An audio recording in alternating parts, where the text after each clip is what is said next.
first wave, just back up immediately to get a better vital. Yep.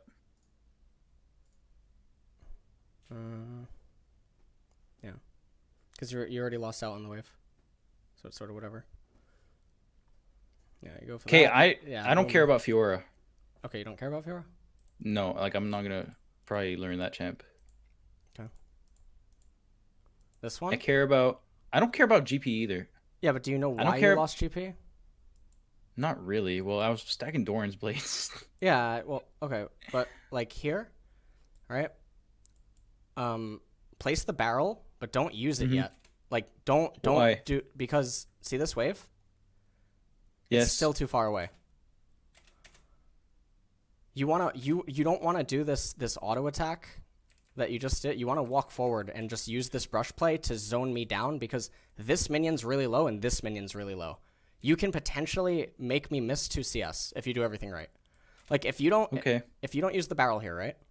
Yep. Just leave this and now walk into me and I just walk in. you just walk in and then I feel like you still win that then. Yeah, but I miss 2 CS, so I lose 32 gold and I lose XP.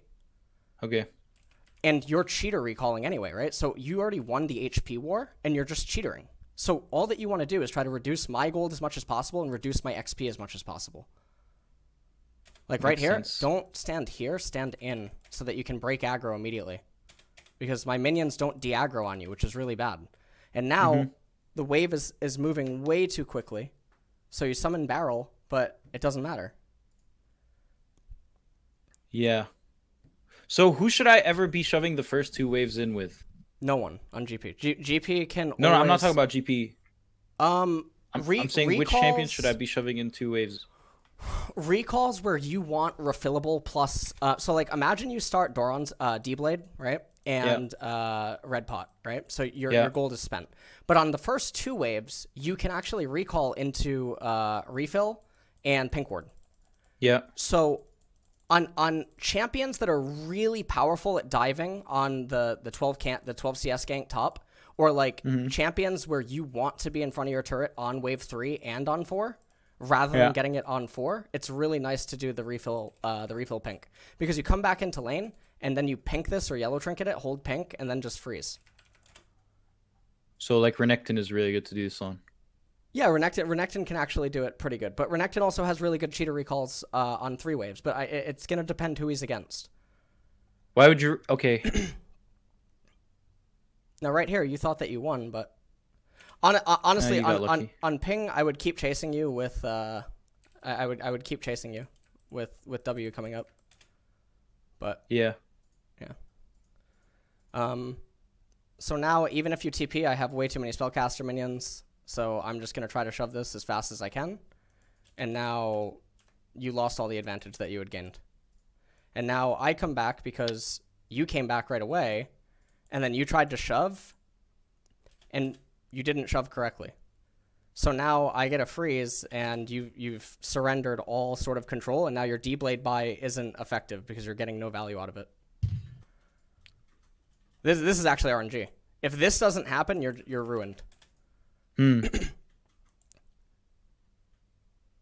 now right here, all I'm thinking about is piling 2 waves, taking trades against you as much as I can, because I don't care about my HP because I have Doran and refillable, right? And I know the only way I can kill you on 6, because I have to utilize my XP lead. The only way I can kill you on 6 is if your HP threshold is about 450. Because with 450, you'll use your potion plus your W. And I need you to be at 450 before I start the all-in in order to kill you. Okay. So I want to try to get you into that range as fast as I can. And again, because I have so many minions, nothing really matters. I feel like a better GP... I mean, this isn't... Even if Sett goes down to here, right? What does this really mean? I'm still winning. I have the XP lead. I have 2 potions running. I have Doran's running. And then I have Sett passive. So even if a better GP hits the barrel and I lose HP, your HP still isn't good. That's true. And then I just get a free crash and recall because then you're going to be expended on everything. And I have better minions. This was a good juke. and then you shouldn't walk back into E range. So I get really low because again, I want to keep you in this threshold. Yeah, and then you're gonna get 6. Yeah, I'm gonna get 6 and escort, and you should flash into me. You should just concede it because you're in lethal. Yeah, and try to pull you into my minions. That was good by you. Not gonna lie. Yeah, I took some minion damage there too. That was good. So the Camille one. Okay. Don't auto me because I have value on like this is a really good example of a lane that you can cheater on too. So obviously on Camille? No, on Sett. Oh, okay, yeah. Like holy fuck, that's so much damage. Yeah, you stood in the true damage. So now I can cheater. Mm-hmm. And so you're gonna sell the no, or you're just gonna go I'm gonna get cloth, yeah, because I value ninja tab eyes because movement speed converts to damage in this. I actually did this in game 1 today, I think, and I got you did cloth again versus Renekton Lee Sin. Yeah. It's really really good. And now I'm threatening. It's broken. Threatening to freeze.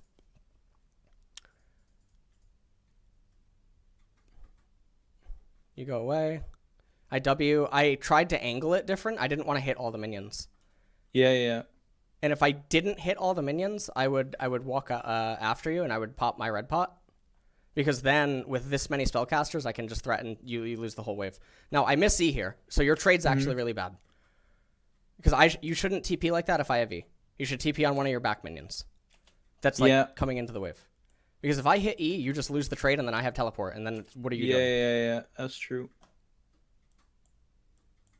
I have like maybe 5 games against Sett, honestly. Yeah.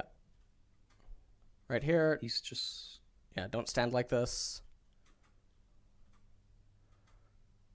And now this is the same thing as the GP, sort of. Like now I want to recall. I do recall, and then I TP back. Yeah, and I miss E. So if I don't miss E here with potions, I can keep this trade going through your minions and then full stack grit. Yeah, and you have nowhere to run. So you're fucked really hard. You're gonna blow flash. True. And now you're really low on mana, so I'm completely fine to take trades against you. But then I use the E like that, and it just feels bad. So right here, I'm. This is where you have to space the damage. I'm intentionally taking, like I'm standing still, and then I miss. I mean, it's really hard to fucking space it. Yeah, but what I mean is, don't value that one minion. But it looks okay. Pause to the point where there's one minion, and I have like 5. Like, look at this wave. What the fuck? How is there a champ that this isn't good on? But if you don't like, how insane is this advantage for me? Yeah, but look. Yeah, normally on a different. It's literally like it's literally 7 minions, and I have a health lead, and I have a level advantage, and 2 Dorans. How do I lose that? That's crazy. Yeah, so it's a Sett dynamic. That's just broken. I know. But you shouldn't do that. You should just get the minion and get out because you gave me the grit. Yeah. And then I stay, and then this is what you stayed too, right? Or did you recall? I can't remember if this is the part. I think I stayed. Me. No, okay, this isn't it. This isn't where you choose me. So now I know that this is where I fail. Yeah. If I can get this, I make get behind me. Yeah. I take all that minion damage too. Yeah. So I want to drop you to like 40% and then recall into Ninja Tab Eye, and then I run back, wave crashed, and now like you're gonna ult me and then go recall. Yeah. Like you're not even okay. I'm gonna ult you, trade with you, and recall instantly, because the wave is already gonna be under the turret, which means that this wave that's right here, it's literally right here. Pushing back. This is 1. 1 will come into me, 2 will come into me, and I'll get back for 2, and then I'll have Ninja Tabby, and I will permanently hold 3, 4, 5, and you don't have TP anymore. So even though really shitty, you'll be up on me at first. You'll be like 6 point, I don't know. You'll be like 6.6, right? But then I'll hit like 7. I'll have like 7.2 to your 6 at one point. Yep. And then I'll get 2 waves that you don't get, so that becomes the effective kill by 12 CS. But this hard trade on you right now isn't for right now. It's for what? Fucking. Why can't 3, 4, 5? Yeah. It's from 2 minutes from now. It's from 120 seconds from now. This trade is in anticipation for 345. Yep. And normally people that makes sense. Think that I don't far think ahead. that far ahead. Yeah. But you can, and then you get into winning spots. Yeah. But then junglers fuck it up. Yeah. Like this is all really beautiful and pretty and all, but like in solo queue, how applicable is any of this really? Like to a certain degree, it is, but like I don't know. I feel like this is way more for like slow paced pro play. Like this is so hard for solo queue, man. In solo queue, I think that you can get solo kills more often like this than just forcing them, because they have to break the freeze, they have to respond to it.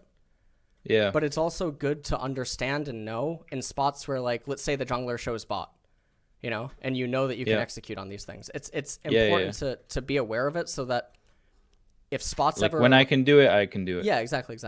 This was the last spot I wanted to talk about with you, where I think my Twitch chat, and maybe you thought it's really troll that I recall, and I'm okay with you going to like 8.4 or something, whereas I'm right now like 7.6 in terms of levels, because if I stay, first off, I don't have a ward, right? So I can die.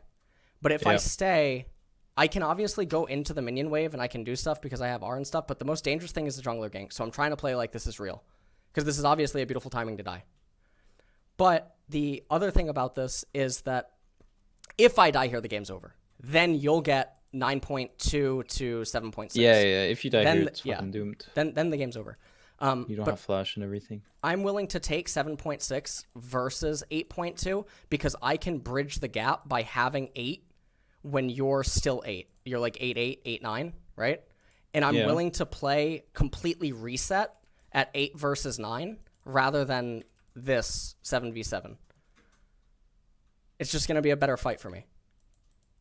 That makes sense. So this is sort of like the stuff I was trying to talk about with Benji, where temporary. So what would end up happening here is, like, if this is a graph or something, I would go down, and then I would go back up a few moments later and have the best possible chance.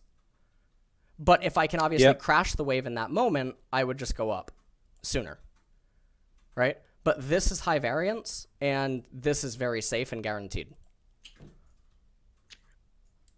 But the thing is, you don't get to go up if I have permafreeze on you.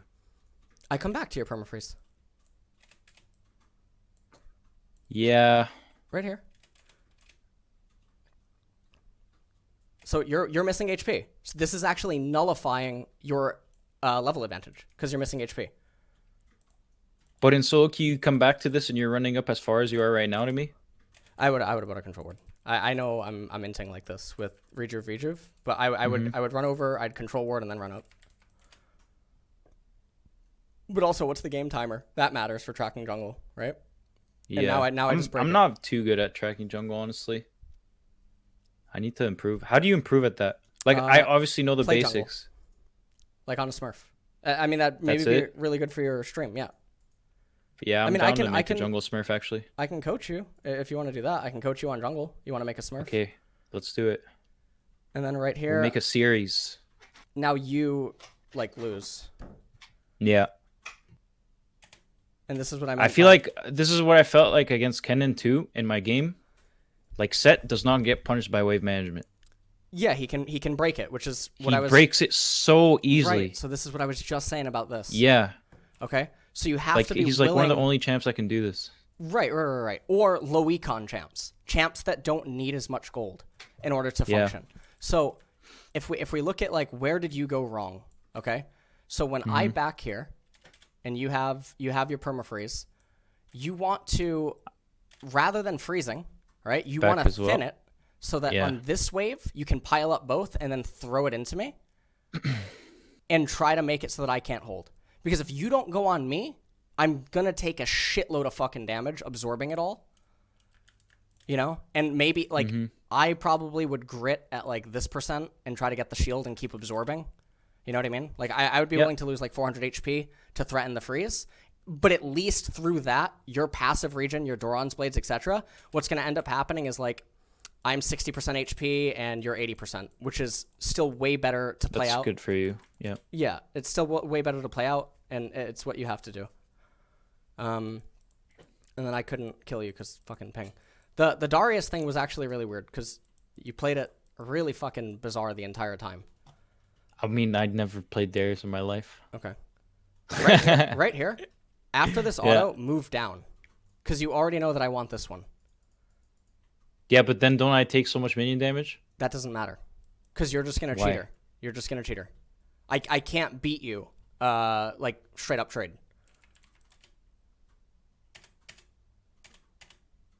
So, like, right here, stop autoing these and just come forward and hit me with auto W, and then pull these minions in, and then start CSing again. Yeah, just like you do here, right? Auto W, see? Auto, auto, and then I'm trying to wait for grit, and then I fucking miss because boomer. And now just, yeah, CS, and now second wave. This is one of those matchups, actually. Remember we talked about this? This is Deep Blade refillable, and you can recall into... Refillable pink is really good. Yeah. Now, right here, you already know that this is level 2. And if I just use W on you for no fucking reason, you love it. Right? Well, yeah, we can dive. Okay. And you know that my XP is, like, I'm 1.5. Right? Yep. Okay. So rather than click backwards, stand here and zone me back. Or try to. I was just getting a farm, I think. Yeah, Do I just give it? Well, okay, so... There's a melee in behind. Watch this. Ready? Okay. There's no melee. Oh, yeah, I'm just trolling. You know, Yeah. you're right. So stand here, right? CS that, and then try to wiggle apprehend. Okay, what is that? Wiggle? Yes, what's wiggle apprehend? Wiggle Like, is... that's when I stop the movement of my minions? Wiggle is, let's say that Darius is here, right? Like, Yep. Darius is this line. Let's say that apprehend's range is this, okay? Who the fuck is apprehend? Apprehend's a Z. Caster, by the way. Oh, come on, just say E. Okay, Darius E. Let's say let's say this is Darius' E range. Let's say that Sett is right here. Okay? Yep. Or actually let me undo this. Hold on. How do I erase this? Okay. Let's say that Sett is like right fuck. What do I keep? God damn it. I need my lenses. Okay. Let's say Sett is right here. Yes. Okay. What you want to do is you want to click back, like move your bar back a little bit, and then rapidly click back in. And you want to do it against my wiggle so that because you're going to be moving in. Right. Yeah. Eventually, the plus 25 from this, right? So plus 25 range, plus 25 range. It's going to be plus 50. And it closes the 50, and you hit the E. Yeah. So you need to just wiggle. Yeah. And that's just spacing. It's a little different from spacing. It's like just a character spacing thing for both of us. Yeah. I get you can call it spacing, but wiggling is also like spacing can also be without pockets. Wiggling usually has pockets. What's pockets? Okay, so I'm gonna draw a bunch of imaginary circles on the screen, right? And then we'll label them, right? So 1, 2, 3, 4, 5, 6, 7, 8, 9, 10, 11, 12, 13. Okay. What circles are ideal to be standing in for Darius? 4. 4 is really good. Yeah, 4 is good. 6 is good. 7 is okay because 7 lets you just like lean down a little bit and get a ward, right? Yeah. So because 7 and 6 lean down favorably towards the ward, they're more optimal than 4. So now 4 becomes obsolete. That makes sense. Okay. 5 is obsolete because doesn't give you the ward. 1 is obsolete, doesn't give you the ward. 3 is too far back. 2 is too far back. 13 is awful. 12 is awful. 11, you're in bronze. 10... God, I wanted to make a joke, but he's such a nice guy. I wanted to say 10, you're Rick Fox. 9, 9 too far back. 8 too far away from Sett. So it ends up only being, we identify that the only pockets that are allowed to be played in are 6 and 7. Yeah. Okay. And constantly envisioning lane states with like imaginary pockets and like knowing what is ideal for you and what isn't is super important. But then after I ward, then 4 becomes the best. After you ward that, yeah, exactly. Yeah, okay. But a variable has changed here. Yeah. So when you do this, you ultimately slow down the game, right? Because then the game becomes turn-based, right? The game ultimately ends up saying, okay, 7 move to ward, come back to 4. Now you're on autopilot. You're on complete Yeah. autopilot. Now, Sett has a range. Did you ever play poker? You said that you did financial stuff. Yeah. Okay. Sett has a range of options, right? So Sett has like 1, 2, 3 that he can play, right? And then obviously he has other ones back here. If Sett plays 3, then you'll move into 5 right here. If Sett plays 1, then you'll move in between 4 and 5. Yeah. If Sett plays fucking, no man's land, 13, etc., No, you'll really acknowledge the leveling thing, right? Where the waves, you'll acknowledge the letters, and then you'll just hard shove. Because Sett's showing you that his range contains the acknowledgement of knowing that he can't trade against you. That also shows his jungler probably isn't anywhere near. That too. Yeah. So these imaginary pockets can also be used for feigning junglers. Right. That's just reading movement. Yeah. You watched my stream the other day on Sett. Sometimes I just randomly run at them with no intent to cast a spell. Yeah. No intention to cast a spell. It's a bluff. Yeah, for sure. Yeah, it's a bluff, and it starts fucking with them. Yeah, I do that too sometimes. Okay. All right, let's play one more.